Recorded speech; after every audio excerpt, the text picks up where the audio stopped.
Madam Chair, the impeachment of a sitting constitutional officer is among the gravest acts this House can perform. It must rest on a foundation of truth, verified, corroborated, and credible truth.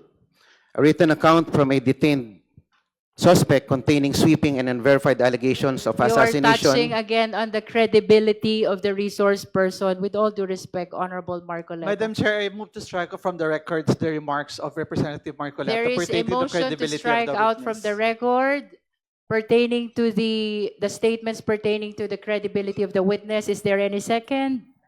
Same has been seconded. Any objection? Hearing none, the motion is approved. Please strike out from the record all statements of the Honorable Marcoleta pertaining to the credibility of resource person Ramil Madriaga.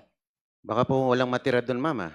At That least the issues Filipino concerning people are watching kahit credibility na pina-strike out niyo yung mga Must be statements ko. raised.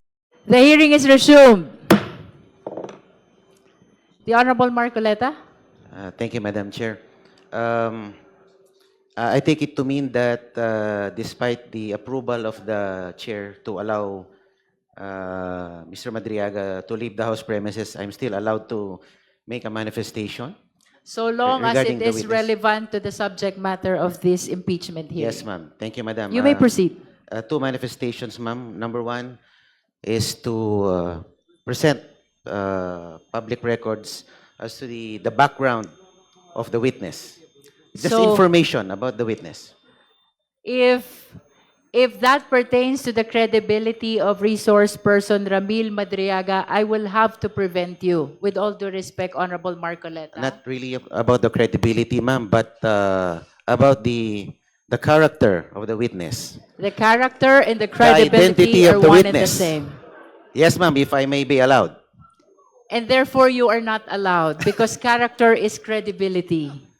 Ma'am, if I may clarify, prior to this hearing, I saw reports that you said that the purpose of this hearing is to test the credibility of Mr. Madriaga, but now we are now denying At least The with objective of respect this to the hearing. contents of the affidavit. affidavit. So long as it is contained in the affidavit, then we are confined in the limitations of a clarificatory hearing. So ang manifestation, ma'am, should be confined only to the We can test the directive of the chair. credibility so long as it Okay, is ma'am. limited to the contents ma'am. of the affidavit. Then I will go to the second manifestation. Okay. This is also regarding the affidavit itself. Okay, you may proceed. Okay, ma'am. Thank you, ma'am. I have carefully reviewed the written testimony, and I am compelled, as member of this House and as a representative of the Filipino people, to formally place on the record observations that I believe this committee must confront before it receives, admits, or gives any weight to this document. The issues I will raise go not merely to credibility, but about the it is about the content of the affidavit itself. Number one, Madam Chair, I respectfully submit the following. Number one, the testimony is entirely uncorroborated and rests solely on the word of a detained criminal suspect. You are touching on the credibility again. Ma'am, but And this is about It has the been testimony. amply discussed, Honorable Marcoleta, that even suspects are presumed innocent. Hindi pa po convicted si Ramil Madriaga, and he is entitled to that presumption.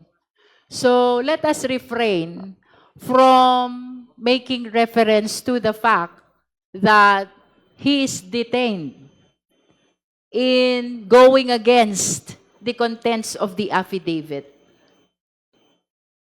Ano lang po ang pwede kong sabihin, ma'am? Anything that is about Ang that is nangyayari kasi contained dito, in the affidavit. Madam ang Chair. gusto lang pong mapakinggan dito ay kung ano lang naayon sa mga miyembro dito. Paano po yung mga You posisyon are- naman na nasa kabila? You're making mention about the fact that he is a detainee because of your intention to question his credibility. As you have said, Ma'am, you want to if I may be tackle allowed his to finish the character. statement, it's Yes. just The one I mentioned is just a title. I'm not even going to the body of my manifestation, ma'am. Ano, title pa lang po ang sinasabi ko. I'm being prevented All na right, from please speaking. proceed. Thank you, Madam Chair.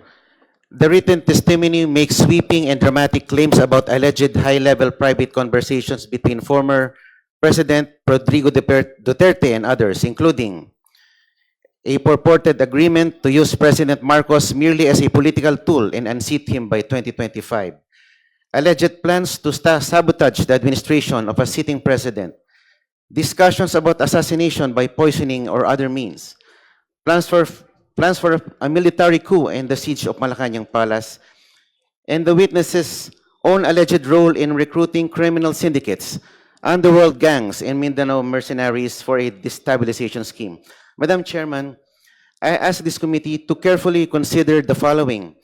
Not a single one of these claims is supported by any document, any recording, any other named witness, or any contemporaneous written record of any kind. We are being asked to accept as evidence in a constitutional impeachment proceeding the bare and uncorroborated written recollections of a man Parliamentary inquiry, currently Madam detained Chair. for There's a kidnapping. parliamentary inquiry, for Honorable ransom. Marcoleta, if I may Parliamentary interrupt. inquiry, Madam Chair. Yes, what's the Madam parliamentary Chair, may I inquiry? know if member of this committee is allowed to make an observation? A manifestation, ma'am, is tantamount to an Honorable observation. Marcoleta, please allow the chair to answer. Non-members are allowed to manifest, but they cannot raise question, they cannot vote. Thank you, ma'am. If I may continue po. You may continue.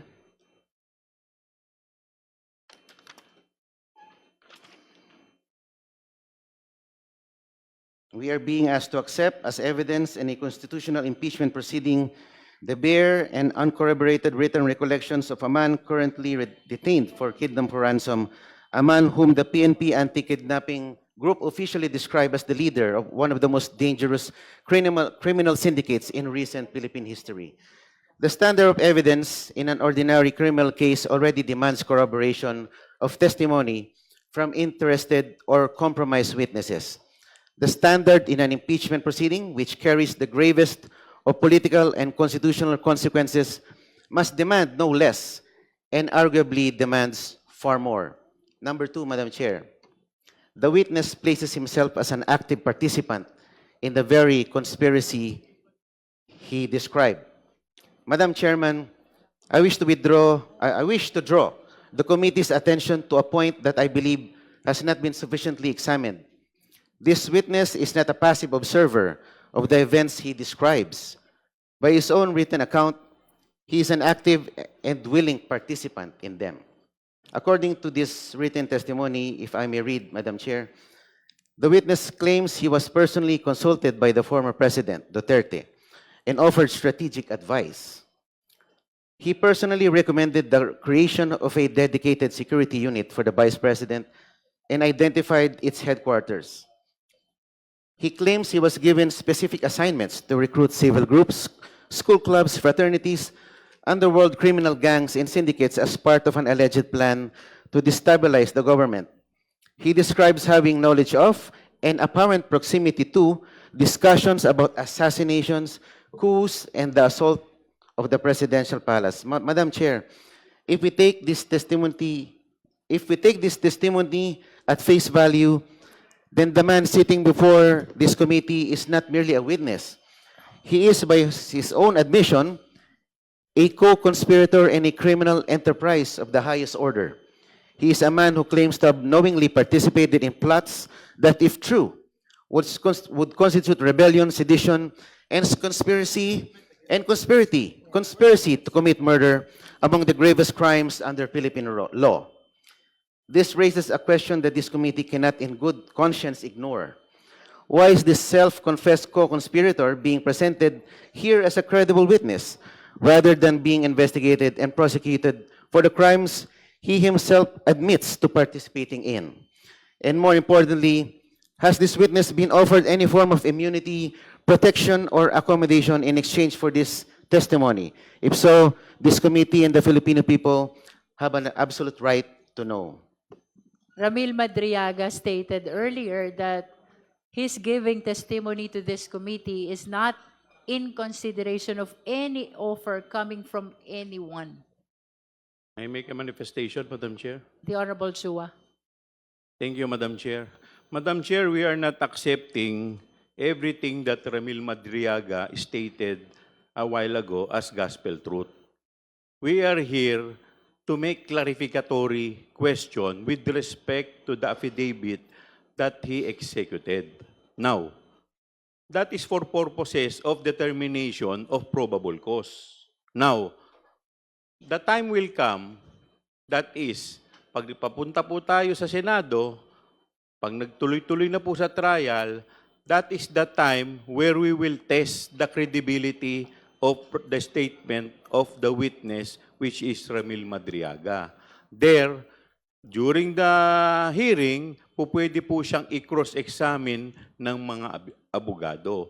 At hindi po tayo ang magsasabi dito kung yung salita po niya ay totoo o hindi. Ang magsasabi po niyan ay yung mga senator judges na tatayong hukom sa Senado. Kaya ang trabaho lamang dito natin ay tingnan lang kung may probable cause. Kasi kung ang itetest na po natin yung credibility, that is already trial, Madam Chair. Kaya nga po kanina, lahat po ng mga miyembro, kung mapapansin po ninyo, halos nakatikim po ng objection sa ating Madam Chair dahil yung mga tanong po nila ay wala na sa affidavit at yun po ang tinatawag na probing question na. Kaya, Madam Chair, hindi po totoo na lahat po yun ay tinatanggap na po natin. Hindi po porke pinagbigyan natin si Ramil Madriaga na magsalita, ibig sabihin po, yun na ang katotohanan. Malalaman po natin ang katotohanan pagdating po sa Senado. Maraming salamat po. Madam Chair. Madam Chair. Honorable De Lima, and then we go back to Honorable Marcoleta. Gusto ko lang pong dagdagan yung sinabi ni Representative Chua. Ang parang pinakapunto po ni Representative Marcoleta is that kapag co-conspirator ka o kaya insider ka, may mga alam ka dahil kasama ka sa mga gumawa ng kung mga ano-ano, ay hindi ka nakapanipaniwala. May I again cite a jurisprudential rule, Napoles versus Sandigan Bayan, GR number 224162, November 7, 2017, the Supreme Court ruled that the mere fact that the whistleblowers were conspirators themselves does not automatically render their testimonies incredible and unreliable. Kasi alam niyo po yung mga insiders, sila yung may mga alam. We can recall also, we can point out also the cases of, in the case against the former president before the ICC, sila Edgar Matobato, sila Arthur Lascania. These are co-conspirators, these are insiders, but their testimonies are considered by the prosecutors, and that's why they are the star witnesses, among the star witnesses in that case. So hindi po yan tamang argument na kapag na alam mo, meron kang alam, kasi we can see from the testimony, the totality of the testimony, the supplemental affidavit of Mr. Madriaga, that he's an insider, well-entrenched, maraming alam. And in fact, yung pagiging insider, that bolsters one's credibility more often than not. Bolsters one's credibility. But sabi nga ni Representative Chua, hindi naman ibig sabihin ay paniniwalaan na natin lahat ng sinasabi ni Mr. Madriaga. Kasi ang sinasabi nga po dito, again, still in Napoles versus Sandigan Bayan, if it is shown that the statements of the conspirator are corroborated by other evidence, then we have convincing proof of veracity. Even if the confirmatory testimony only applies to some particulars, we can properly infer that the witness has told the truth in other respects. Nakita naman natin yung kanyang willingness sa pabuksan, yung kanyang bank accounts, yung mga dummy bank accounts. Kaya nga siya nag-issue ng waiver. So ibig sabihin, willing siya na mag-present ng corroborative evidence. Ganon din yung tinanong ko po kanina tungkol dun sa apat na mga individuals. Although yung isa po, sabi niya ay namayapa na po. So yung tatlo, pwede rin po mag-corroborate. But not in this particular stage. Pwede sa trial kung kailangan ng corroborative evidence. Thank you. Honorable Marcoleta? Opo, if I may continue, Madam Chair. Yes, I hope you are listening also to their manifestations. Yes, ma'am. because I they highly are- respect the opinion of They Congressman are De in Lima. response to your statement that he is a conspirator in the alleged acts committed by the former president. This is actually tantamount to a declaration against interest. You may continue. Number three, the extraordinary nature of the claims demands an extraordinary standard of proof. Madam Chair, there is a principle recognized in law, in logic, and in common sense. Extraordinary claims require extraordinary evidence. The allegations in this written testimony are not ordinary. They include a sitting president being orchestrated as a puppet to be discarded on a predetermined schedule. Presidential assassination by poisoning as a contingency plan. A coordinated military coup involving active and retired AFP and PNP officers. The planned siege and assault of Malacanang Palace by hard militants and mercenaries, and the recruitment of underworld criminal networks to trigger civil unrest. These are not allegations, Madam Chair, of budgetary irregularities or administrative lapses. These are allegations of a massive, multi-layered conspiracy, criminal conspiracy at the highest levels of Philippine political and military life. If true, they would represent the most serious threat to Philippine democracy in recent memory. And yet, they are presented to this committee supported by nothing more than a handwritten account from a man facing serious criminal charges If I of his may own. interrupt, Honorable Marcoleta, regardless of the nature and the amount of information that is being disclosed in the affidavits of the resource persons, our standard here is only probable cause. Thank you, So Madam. let it be placed on record that what we're trying to establish here is the existence only of probable cause. That is regardless of the amount and the nature of the information disclosed. Madam Chair. Honorable Tino. Madam Chair, the Honorable Marcoleta just mentioned that he is reacting to a handwritten account, a mere handwritten account of Madriaga. Pwede po, if may I ask the representative to read that part of his statement again? May I correct that if kung ayaw mo ng handwritten, typewritten. Hindi po. Sinabi nyo sa statement nyo, he's reacting to a For handwritten account. accuracy, that handwritten was never accepted in the It's- committee. Actually, I have in my me- point precisely, Madam Yes. Chair. I have in Nagre-react me siya. Alam ko rin po yung two handwritten. copies of the I have the floor, affidavit. Madam Chair. One handwritten Can and we hear one first the I have Honorable typewritten. Tino? I have the floor, Madam Chair. Yes, Yes, you may proceed. I am aware of that handwritten account. Umikot po yan sa social media kahapon. May mga photos ng handwritten account allegedly by Mr. Madriaga na ang nilalaman ay tungkol sa sinasabi niya, no, yung alleged destabilization plot. However, Madam Chair, malinaw na hindi yan bahagi ng proceeding na That's ito. correct. No, ang pinag-uusapan po natin ay yung sworn supplemental affidavit That's correct. ni Mr. Madriaga. In So, fact, it was asked by the Honorable Ko, and the chair answered that it is not part of our proceeding today. precisely, Madam Chair. Therefore, his whole manifestation is out of order, Madam Chair. Madam Chair, I have here. Okay, To- let's hear the response of the Honorable Marcoleta. Opo, Madam. Are you referring really to the handwritten? to both the handwritten and the typewritten? I have But two you here. cannot refer On, to the in my- handwritten because it is not in my part of our possession. proceeding. Anyway, So you have to make up your mind. Is that manifestation pertaining to the handwritten or the computerized okay, allow me affidavit? to make a correction to refer to the handwritten affidavit. If this satisfies So you are to the referring to the typewritten. handwritten. to the typewritten. Typewritten, does that satisfy the Honorable Tino? There are only two affidavits that are part of the proceeding of our impeachment hearing. The first affidavit that is computerized and the supplemental affidavit, that is computerized as well.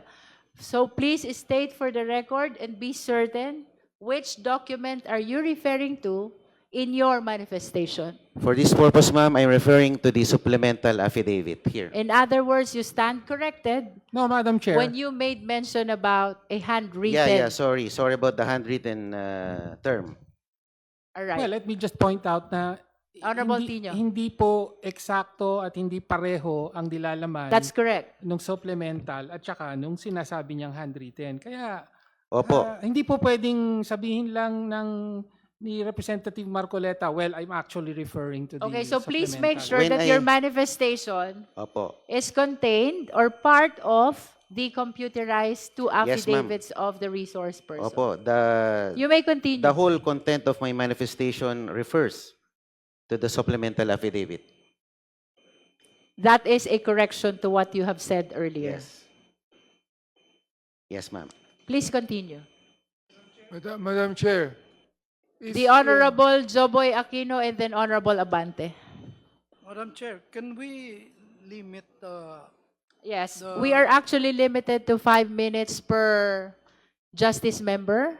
And I think you are on your 4 Ma'am, minutes already. Yes, ma'am. So, with your indulgence, Honorable Marcoleta, please wind up on your Yes, ma'am. manifestation. You have 1 minute to wind up. Yes. Madam Chairman, the weight of the claim must be matched by the weight of the evidence. As it stands, there is a vast and troubling gap between the two. Lastly, the timing and circumstances of this testimony raise serious questions of motive. Madam Chair, I also wish to place on record my serious concern about the timing and context of this testimony. The document is dated April 11, 2024, if I'm not mistaken, ma'am. Am I be corrected on the exact date? April Comsec, 11? can you please confirm it if the date is April 11, 2026? Of the supplemental affidavit. The date of the supplemental affidavit. May I confirm the exact date? Kindly confirm the date. Okay, it's confirmed April 11, 2026. April 11 ba? Ah, okay. Akin. Please continue, Honorable Marcoleta. Okay, ma'am. Winding up. Let me skip that part, ma'am. Okay, Kasi skip. ang Madam akala Chair. ko, this is 2024. Anyway, Madam Chair, Let us allow him to finish. After all, he has 1 minute left. 30 But- seconds na nga lang. this is very critical in the statement made by Representative Marcoleta because he said April 11, 2024. And if we can go back to the records and confirm that is what Yes, that's what why was I he said it's April 11, 2026. kaya I nga po corrected kinoconfirm Honorable ko, Marcoleta. Representative Sendanya, that's why I'm verifying the actual date of the supplemental affidavit. So Are you holding a copy? Opo. What is the date written in your copy? It's rather, the reproduction is rather unclear, madam. No, it's the date of signing and the date of jurat. It's April 11, 2026. Taguig City. Where did you Okay. get your 2024? Dito po kasi tinignan ko sa taas eh. In witness whereof, I have here unto set my It's hand. 2026. Opo. Parang The na... date of signing. Opo. Anyway, Madam Chair, this page is on page 24. So I hope that the good gentleman would look closely at the document. yes, because I he's am making these comments. actually Thank you, Madam Chair. skipping that. Kindly wind up, okay. Honorable Marcoleta. Okay. Specifically, I respectfully urge the committee through a manifestation to require the following before receiving this written testimony into record and giving it any substantial evidentiary weight. Number one, disclosure of whether the witness has been offered, promise, or expecting any form of It was legal answered accommodation. already by Ramil Madriaga during the clarificatory hearing. Yes, ma'am. Number two, identification of at least one independent, documentary, or corroborating piece of evidence that supports any single material It will claim be the in exclusive this written judgment testimony. of the justice members in the determination of probable cause. Number three, ma'am, clarification of how the witness, a man detained since July 2023, came to have knowledge of and access to the specific details he describes and how those details can be independently verified. That will be a probing question already. It should happen in the trial. It's not a question, ma'am. But And that number one. is a statement as to what the Justice Committee should do, and it goes beyond the clarificatory hearing already. Opo. If you were observing earlier, I've been stopping the questions of so many members to make sure that we confine this proceeding to a clarificatory hearing. So please, Yes, do ma'am. not suggest something that will go beyond Yes, ma'am. the intention of this And proceeding. if I may take note, ma'am, the chair already called out most of the members of the committee into stating probing questions. And you are suggesting probing actions also. The last one that you read. Unless you don't understand what you It's a read. request, ma'am. It's a request. It's not That a is probing why question. I am reacting to your request because your request entails probing action already. Opo, and if I may make this observation, ma'am, halos 20 po ang kinall out po ninyo na nagpo-probe, probing questions. I don't know if the committee can still continue with a hearing na hindi nakapagtanong ng probing questions without violating with the confining to the standards of a hearing without going to a full trial. Kasi puro halos 20 This na. is not a trial. Oo nga, bakit po puro probing questions ang ating tinanong? Halos 25 po yata And ang that is kinall out why ninyo. we are preventing the Opo. justice members from raising or pursuing the probing questions. Yes, ma'am. And if, I don't know if this is probing again, if I may be furnished a full accounting of who assisted the witness in preparing, drafting, or delivering this written testimony, and whether any party with an interest in the outcome of this proceeding was involved in that process. I think that has been answered by Madriaga already during our clarificatory hearing.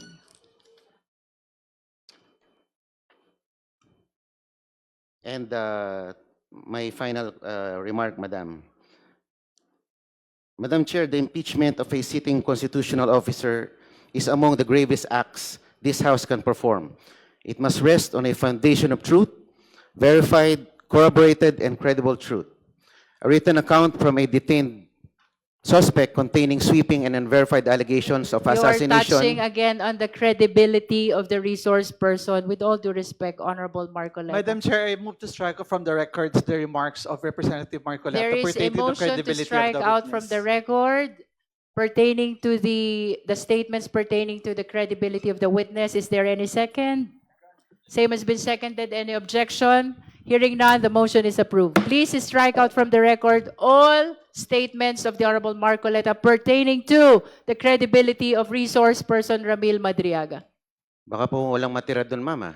At That least the issues Filipino concerning people are watching kahit credibility na pina-strike out niyo yung mga Must be statements ko. raised in the trial Ma'am, and not in this clarificatory when you were hearing. interviewed before the media, ma'am, sinabi nyo you're here to test the credibility Please of the confine witness. your Madam Chair, manifestation point of to what order. is happening in this proceeding.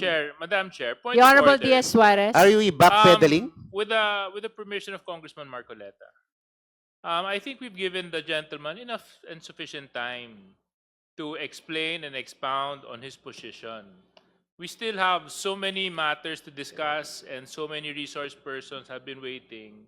So may I ask the indulgence of the good congressman if we can already put and conclude his position and move on with our hearing because, Madam Chair, it's 3:45 in the afternoon. Okay. So let's We not, have given let's not him labor more anymore. than 10 minutes already, Precise although to- the same is protracted. Ma'am, ako lang naman ang opposing dito, oppositors. Madam Pagbigyan nyo Chair, na ako. again, I would like That to, is not a parameter at all, Honorable Anyway, Marcoleta. one We are sentence. equal in this impeachment proceeding. We do not look as to the political affiliation of the justice members. We are investigators here, conducting a clarificatory hearing for only one purpose. That is the determination of probable cause. Thank you, ma'am. My final sentence. Last sentence. Please be so guided. The Filipino people are watching this proceeding. They are watching to see whether this committee will hold itself to the standard that the Constitution and the gravity of this moment demand. I am confident that the honorable members of this committee are fully capable of meeting this standard. I make this manifestation in faithful service to this institution, to the truth, and to the Filipino people. Thank you, Madam Chair. All right, we proceed to our next witness.